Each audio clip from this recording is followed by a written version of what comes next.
Sebelum kita memulai ibadah, mari bersama-sama kita perkatakan dengan iman Mazmur 91 sebagai doa kita.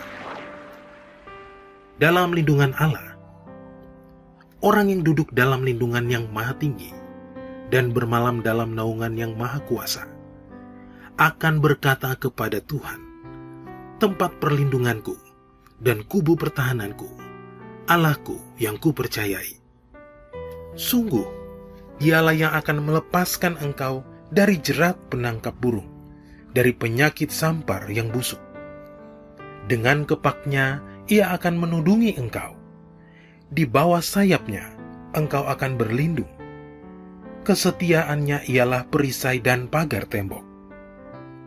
Engkau tak usah takut terhadap kedahsyatan malam, terhadap panah yang terbang di waktu siang, terhadap penyakit sampar yang berjalan di dalam gelap, terhadap penyakit menular yang mengamuk di waktu petang.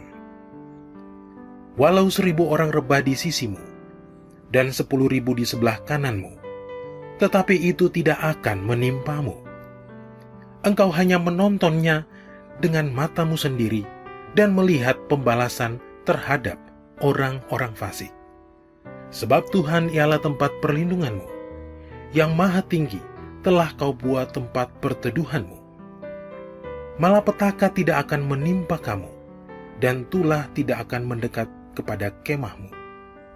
Sebab malaikat-malaikatnya akan diperintahkannya kepadamu untuk menjaga engkau di segala jalanmu. Mereka akan menatang engkau di atas tangannya, supaya kakimu jangan terantuk kepada batu. Singa dan ular tedung akan kau langkahi. Engkau akan menginjak anak singa dan ular naga. Sungguh, hatinya melekat kepadaku, maka aku akan meluputkannya. Aku akan membentenginya, sebab ia mengenal namaku. Bila ia berseru kepadaku, aku akan menjawab. Aku akan menyertai dia dalam kesesakan. Aku akan meluputkannya dan memuliakannya. Dengan panjang umur akan kukenyangkan dia, dan akan kuperlihatkan kepadanya keselamatan daripadaku.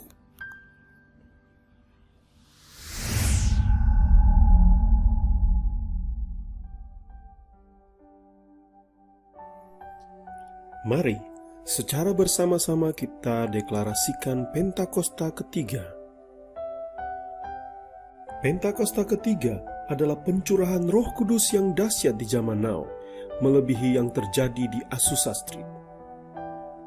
Pentakosta ketiga akan mengakibatkan penuaian jiwa yang terbesar dan terakhir sebelum Tuhan Yesus datang kembali. Pentakosta ketiga akan membangkitkan generasi Yeremia, yaitu anak-anak muda yang dipenuhi oleh Roh Kudus, cinta mati-matian kepada Tuhan Yesus, tidak kompromi terhadap dosa dan akan bergerak untuk memenangkan jiwa. Pentakosta ketiga lahir di Indonesia yang bergerak ke bangsa-bangsa. Gerakan ini dari timur ke barat dan akan kembali ke Yerusalem. Pentakosta ketiga akan memberikan kuasa untuk menyelesaikan amanat agung, dan setelah itu Tuhan Yesus datang kembali.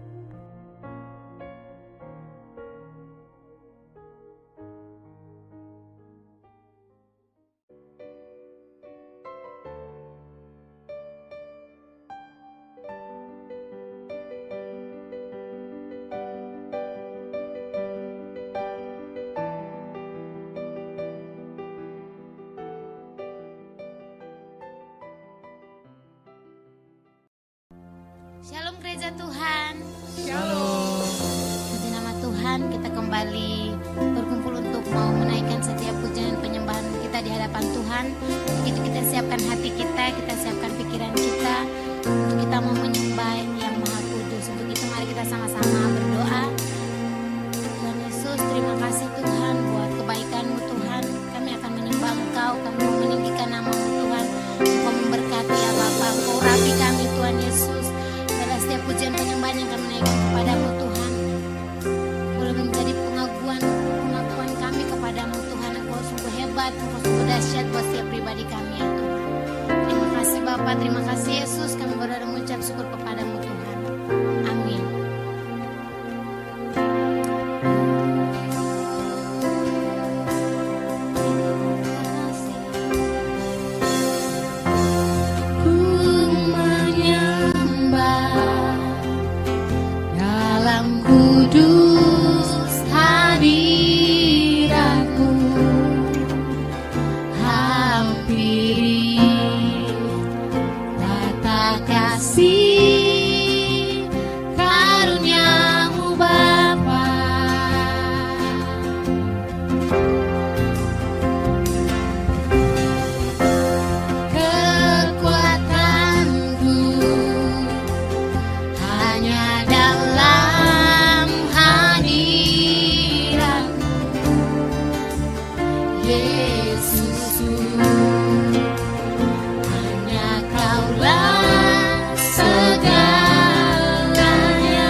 Shalom saudara, dalam Voice of Pentecost kali ini kita akan membahas tentang kualitas bukan popularitas. Bagaimana kita dapat selalu mengambil keputusan yang berintegritas dan berani menghidupinya. Pada keadaan saat ini, dengan adanya pembatasan sosial dan segala sesuatu yang dibuat serba online, integritas kita menjadi sangat diuji.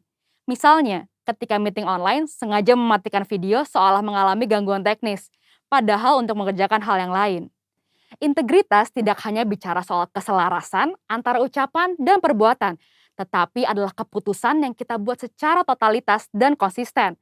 Maksudnya, terus-menerus melakukan segala sesuatu berdasarkan prinsip kebenaran. Sekalipun keputusan tersebut berbeda dengan konsep yang dianggap lazim oleh dunia. Bahkan jika keputusan tersebut terlihat merugikan untuk kita. Seperti yang diajarkan oleh Tuhan Yesus dalam Matius 5 ayat 37, jika ya, hendaklah kamu katakan ya. Jika tidak, hendaklah kamu katakan tidak. Apa yang lebih daripada itu berasal dari si jahat. Kita harus selalu berhikmat serta siap untuk berpegang teguh pada prinsip kebenaran. Saudara mungkin pernah menghadapi situasi yang memaksa saudara melakukan sesuatu yang tidak benar, baik di pekerjaan, bahkan di pelayanan atau hubungan sosial, entah karena diminta atasan atau orang yang kita kasihi. Tapi justru pada situasi seperti inilah kita dapat menerapkan ajaran Kristus untuk memiliki keberanian dan hikmat untuk berkata tidak, sekalipun dengan berbagai resiko yang harus kita hadapi. Jika kita berkompromi satu kali saja, kita akan diminta berkompromi lagi di lain kesempatan. Lambat laun, kita akan menjadi terbiasa dan pada akhirnya tidak merasa lagi bahwa perbuatan tersebut salah. Setiap hari kita dihadapkan oleh pilihan demi pilihan, tidak terkecuali tantangan dan godaan yang menguji ketaatan kita kepada Tuhan. Apa yang harus kita lakukan ketika tantangan atau godaan itu datang? Yang pertama, tidak larut dengan dunia. Di zaman postmodern ini, toleransi dibuat mengarah kepada kompromi yang berbeda dengan kebenaran Alkitab. Orang yang toleran selalu dianggap berpikiran luas, bebas, dan humanis, sehingga orang percaya yang berani berdiri teguh dalam mempertahankan kebenaran firman Tuhan dalam kehidupan sehari-hari semakin berkurang. Kompromi pun sudah dianggap biasa di kalangan gereja yang dulu menekankan pentingnya ketaatan pada firman Tuhan. Keadaan ini mengingatkan akan kisah Daniel, seorang pemuda Israel yang mengalami pembuangan saat Yerusalem ditaklukkan oleh Babel. Pada saat itu, Raja Babel membawa Daniel dan orang-orang terbaik lainnya untuk diajar ilmu pengetahuan dan dibentuk karakternya. Mereka sangat diistimewakan dengan harapan orang-orang tersebut akan loyal kepada Babel.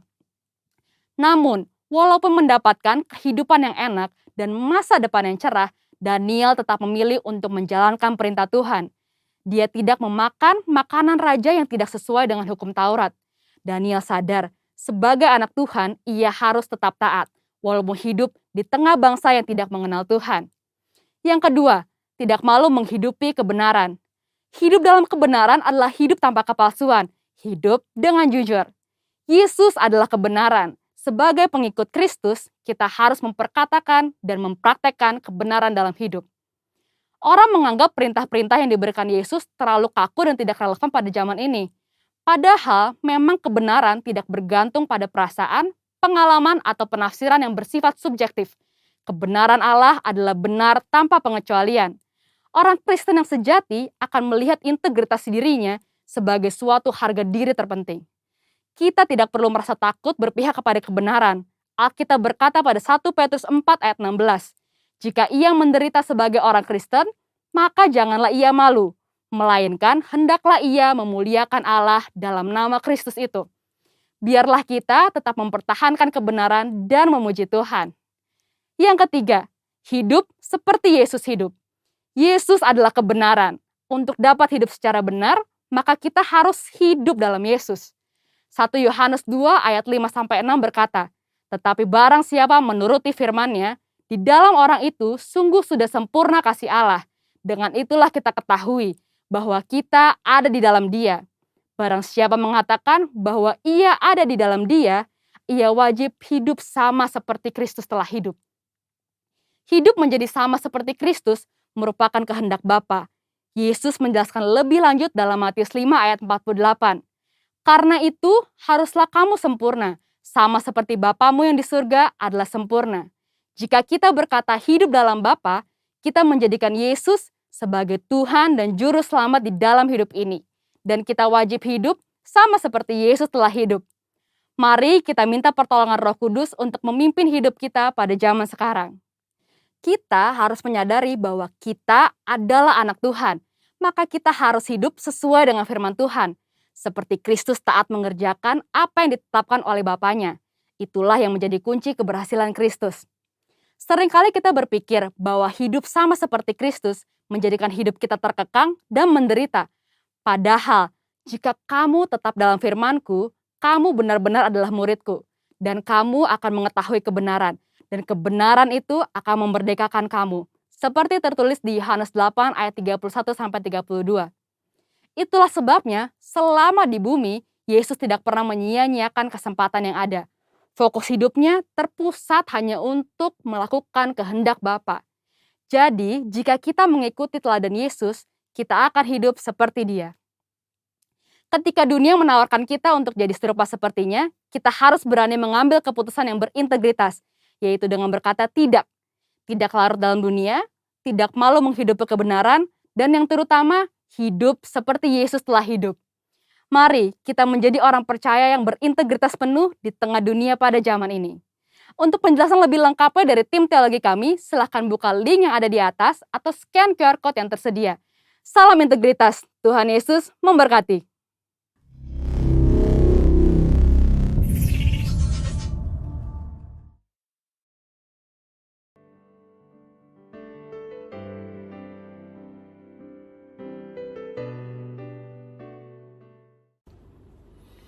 Shalom Bapak Ibu Saudara yang dikasihi Tuhan. Kembali sama-sama kita mau ibadah, mau dengar firman ya. Oleh karena itu, biar kita siapkan hati, siapkan Alkitab. Kita mau diurapi, mau diberkati sama Tuhan hari ini. Mari sama-sama kita berdoa lebih dulu biar Tuhan urapi. Bapa di surga, terima kasih. Kami bersyukur untuk kesempatan hari ini beribadah bersama-sama. Kami mau dengar firman, tuntun kami. Dan biarlah pengurapan Tuhan akan mengajar sehingga setiap kami diberkati Tuhan. Terima kasih Bapa, terima kasih urapi hamba-Mu juga. Dan biarlah setiap kami boleh terima firman, terima rema kekuatan janji Tuhan. Dalam nama Tuhan Yesus. Haleluya. Amin. Amin. Puji Tuhan. Saudara dikasih Tuhan, bagi Anda yang senang judul khotbah, maka judul khotbahnya hari ini adalah berkat dari kesetiaan. Puji Tuhan ya.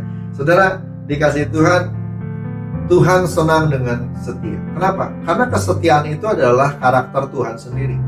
Hari-hari ini kalau kita lihat, dunia makin jahat. Orang setia makin susah didapat. Setia itu mahal ya.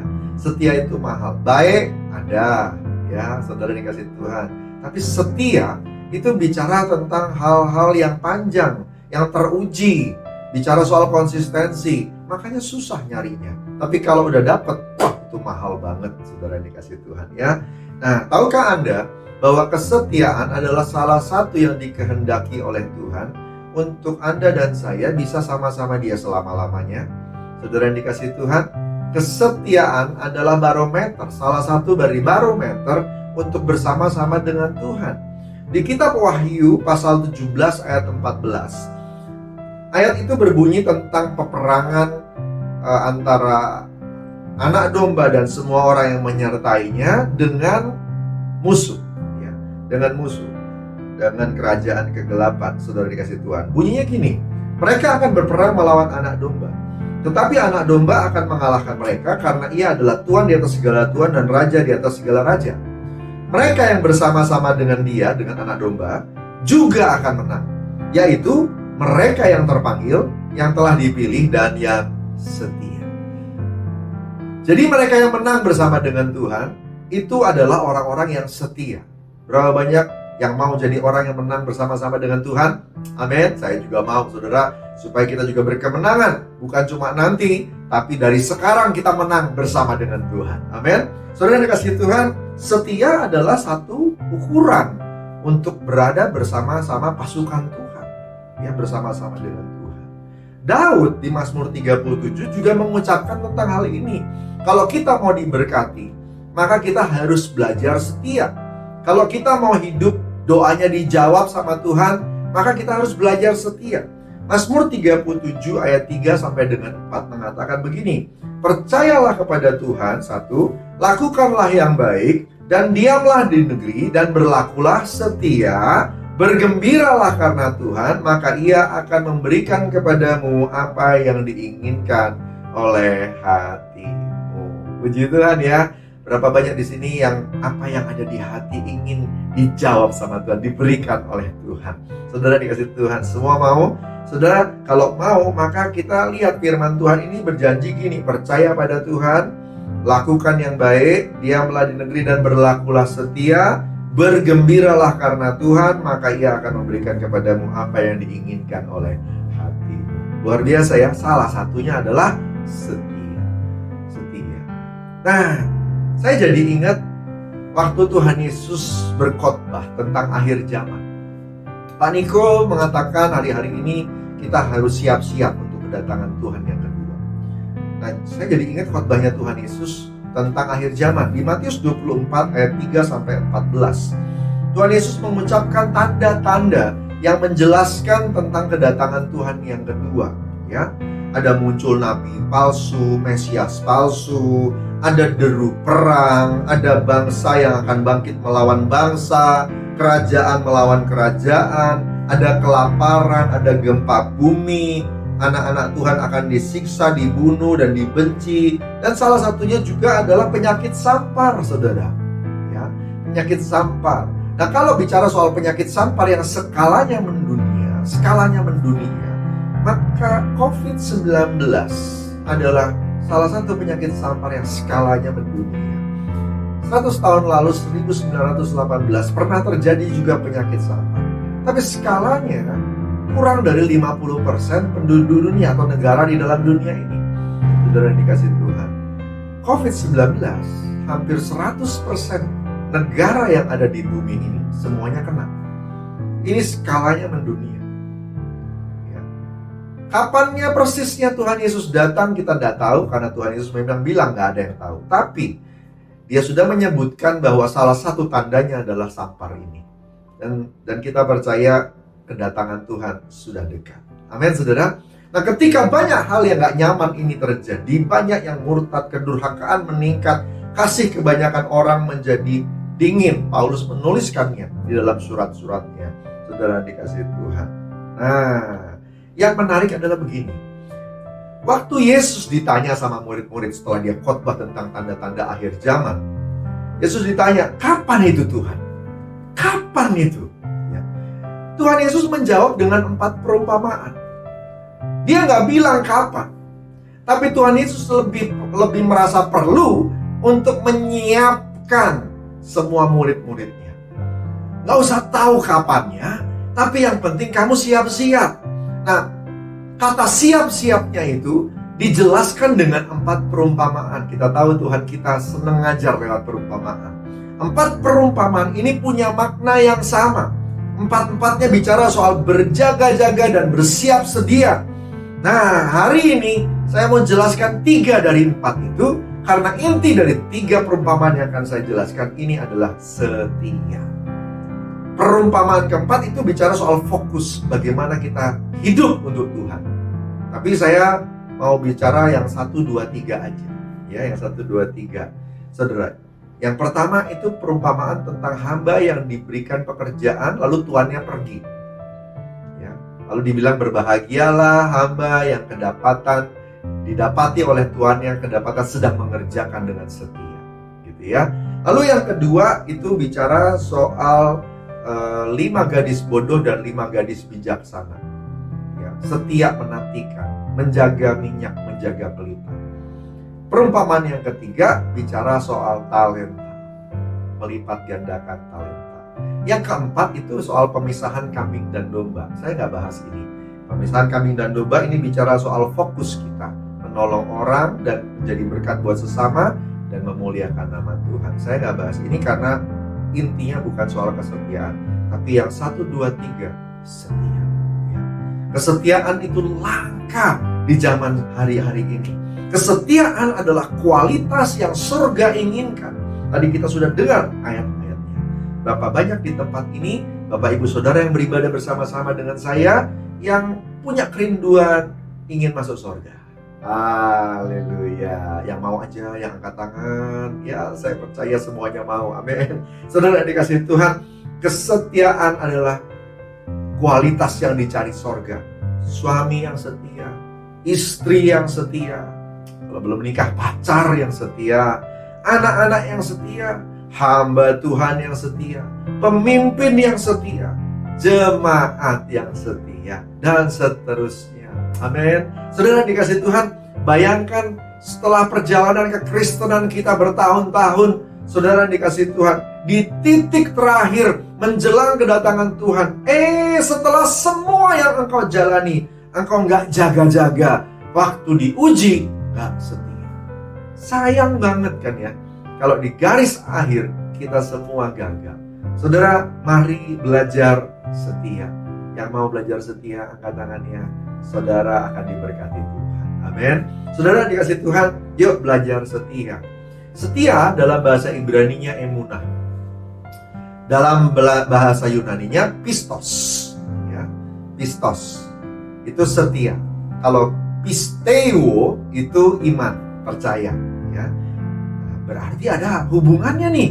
Karena akar katanya sama, percaya. Ya, pisteo itu iman, percaya.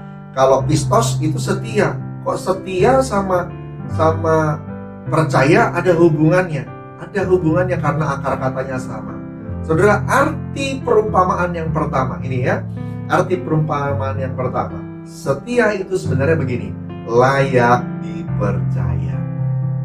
Makanya akar katanya sama.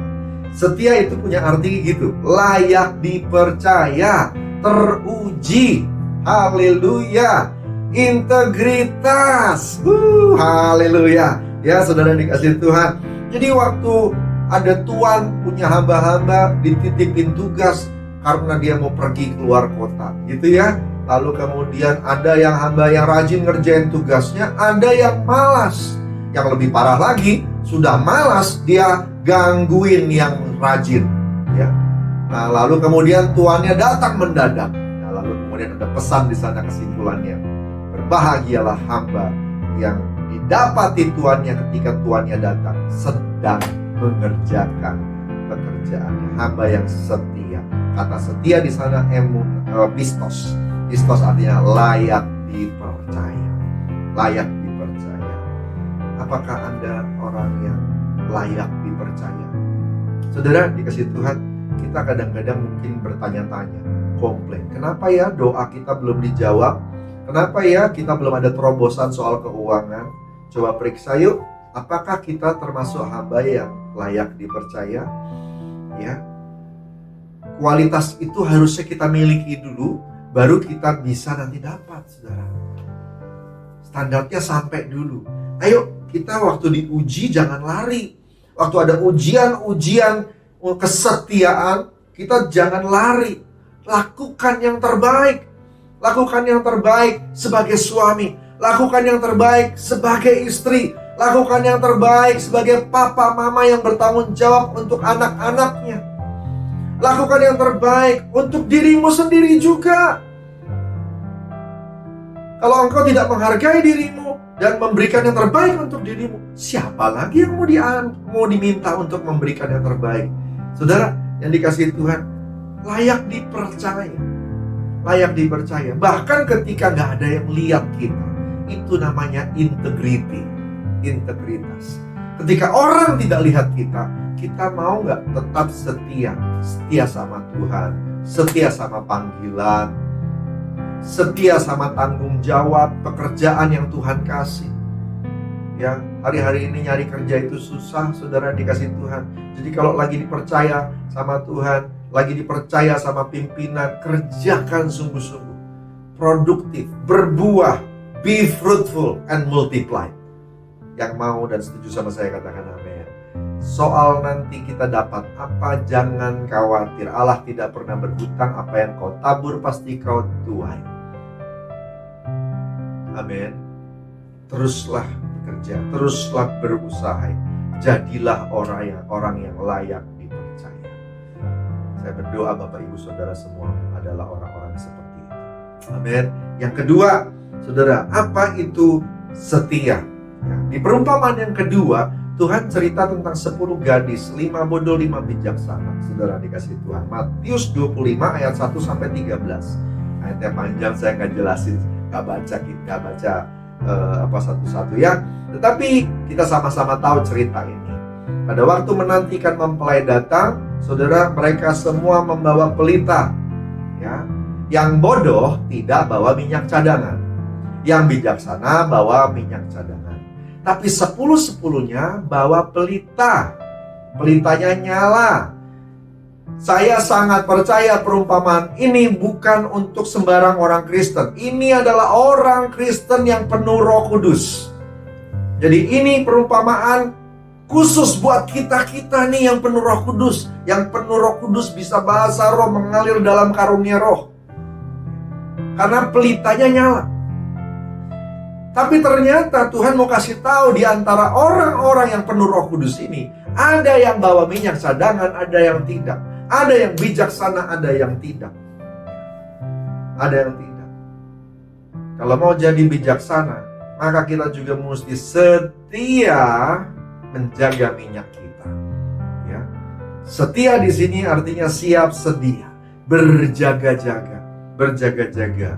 Minyak di dalam Alkitab punya lambang. Salah satu lambangnya adalah iman. Hidup dalam kebenaran, penuh Roh Kudus. Penuh Roh Kudus. Iman, hidup dalam kebenaran, penuh Roh Kudus. Itu minyak. Itu minyak. Jaga minyak kita.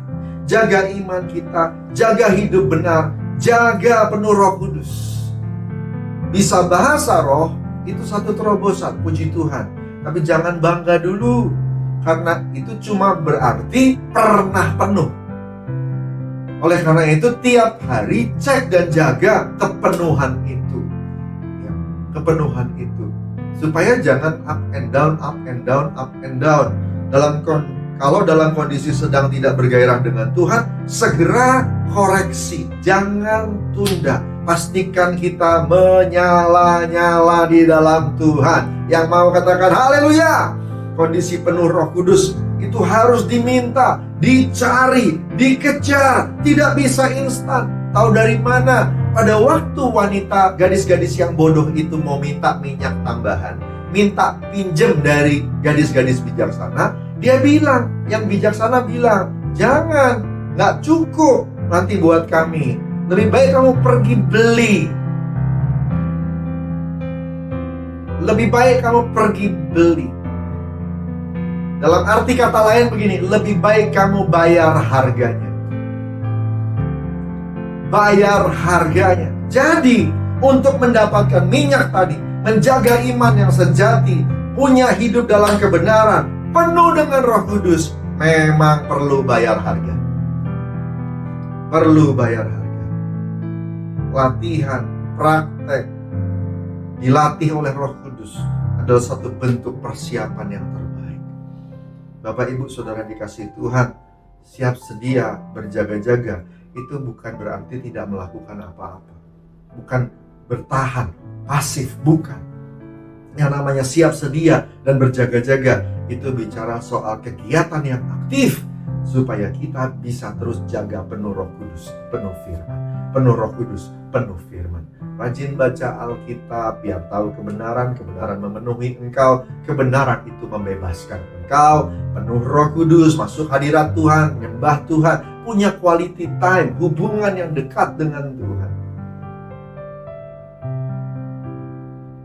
Tuhan senang punya hubungan dengan Anda. Jaga itu. Itulah hamba yang setia. Amin, saudara dikasih Tuhan. Pesan Tuhan yang kedua itu dia, siap sedia, berjaga-jaga. Dan yang ketiga, yang terakhir, pesan Tuhan tentang setia ini adalah dapat diandalkan. Yang tadi layak dipercaya, yang kedua siap sedia, berjaga-jaga, yang ketiga dapat diandalkan. Ada yang diberi talenta 5, ada yang diberi talenta 2, ada yang diberi talenta 1. Tuannya pergi dan kemudian setelah berapa lama datang kembali.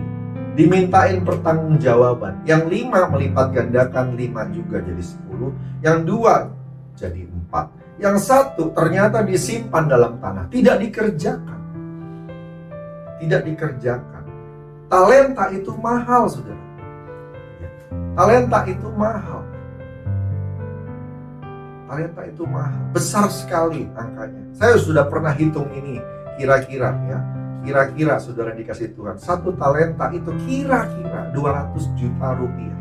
Kira-kira. Itu gede atau kecil, saudara? Itu angka yang besar. Saya tidak tahu apa alasannya. Hamba yang cuma dapat satu talenta itu lalu kemudian cuma nyimpan di tanah. Mungkin dia berpikir, apa saya kecil ya? Yang itu kok 5, yang itu kok 2. Saya nggak tahu apakah itu alasannya. Tapi sebenarnya satu talenta pun besar. Ya. Satu talenta itu besar, saudara dikasih Tuhan. Satu talenta itu sekitar 100.000 dinar. Sekitar 100.000 dinar, saudara. Satu dinar itu upah 1 hari. Upah 1 hari. Bayangin, saudara, gede banget kan? Gede banget. Jadi upah sekian tahun itu. Nah, tapi waktu dibilang dapat satu talenta, orang ini kok cuma simpan-simpan di tanah aja. Nggak bisa diandalin sama tuannya. Tuannya inginnya dilipat gandakan, dikerjakan. Apa yang dipercaya harusnya berbuah, harusnya berlipat ganda. Dilihat atau tidak dilihat, diakui atau tidak diakui, kerjakan tugas. Bahkan waktu kita bosan. Talenta bicara tentang waktu. Talenta bicara tentang waktu yang Tuhan percayakan. Talenta bicara soal kesempatan. Halo, Anda dapat kesempatan, dikerjain nggak kesempatannya? Talenta bicara soal kemampuan untuk melayani Tuhan dengan sungguh-sungguh. Tapi ada yang diberi kesempatan melayani Tuhan tapi tidak melayani Tuhan. Saudara dikasih Tuhan, jadilah hamba yang setia. Jadilah hamba yang setia. Tuhan maunya kita setia. Amin. Saudara dikasih Tuhan, dapat diandalkan. Dapat diandalkan. Ayo siap-siap yuk. Siap-siap. Periksa yuk bulan ini kita melangkah dalam pimpinan Tuhan. Jadilah hamba-hamba yang setia. Berkat Tuhan pasti dicurahkan. Engkau akan lihat. Karena upaya-upaya yang kita lakukan itu tidak ada yang sia-sia di dalam Tuhan. Sesungguhnya tidak ada yang sia-sia di hadapan Tuhan. Yang kita lakukan Tuhan perhitungkan. Dan buat hamba yang setia, ada upah menanti. Allah kita, Allah yang tahu caranya memberi upah kepada hamba-hamba. Amin. Puji Tuhan, saudara dikasih Tuhan. Saya berdoa Bapak Ibu diberkati hari ini. Dan kita semua akan terus jalan dalam pimpinan Tuhan. Bersiap-siap untuk kedatangan Tuhan. Terus berbuah produktif diberkati. Mari kita berdoa sama-sama. Oh kirania maya syakaradia bataka rada bataka. Orana maya shikaradia bataka baya shakarada bataka baya shikarada barada barada barada. Orika maya syaradia bataka baya syada barada barada. Hamba berdoa untuk semua anak-anak-Mu ya Tuhan. Biarlah kami jadi hamba yang setia. Siap sedia menyambut kedatangan Tuhan yang kedua. Tuhan urapi Tuhan Yesus. Kami tahu ada berkat pada waktu kami setia. Mari berkati semua. Mereka yang lelah, mereka yang sakit, mereka yang galau, gundah. Tuhan, Engkau berkati semuanya. Sehingga mereka mampu kembali berdiri, mampu kembali kuat, mampu kembali setia. Tuhan urapi dan berkati mereka semua. Terima kasih Tuhan Yesus. Terima kasih. Terima kasih, jawab doa dan pergumulan mereka masing-masing. Kalau hari ini ada banyak air mata, hari-hari ini ada banyak pergumulan ya Abah, Tuhan jawab semuanya. Engkau tolong anak-anak-Mu ya Tuhan. Berkati semuanya dalam nama Tuhan Yesus. Tuhan, biarlah kemampuan yang dari Tuhan dilimpahkan. Dan kami boleh respon sebagai ungkapan syukur kami untuk terus hidup setia di hadapan Tuhan. Terpuji nama-Mu. Terima kasih untuk firman hari ini. Engkau memberkati, memeteraikan, dan biar kami hidup di dalam nama Tuhan Yesus. Haleluya.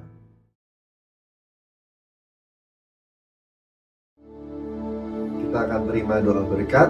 Mari angkat hati kita sama-sama, biar kita terima berkat dari Tuhan. Kekasih-kekasih Tuhan, kembalilah dalam kehidupanmu masing-masing, dalam keluargamu, pekerjaanmu, dalam masyarakat, dan dimanapun Tuhan utus engkau. Terima berkat berlimpah-limpah dari Allah Bapa di surga, pencipta langit dan bumi. Juga terima kasih setia, kasih karunia dari Tuhan Yesus Kristus. Persekutuan yang manis, intim, serta kuat kuasa Roh Kudus menyertai kita semua. Dari hari ini sampai Maranatha, Yesus datang kedua kali menjemput di awan yang permai sebentar lagi, bahkan terus kekal sampai selama-lamanya. Yang diberkati Tuhan, sama-sama katakan amin. Puji Tuhan. Selamat hari Minggu. God bless.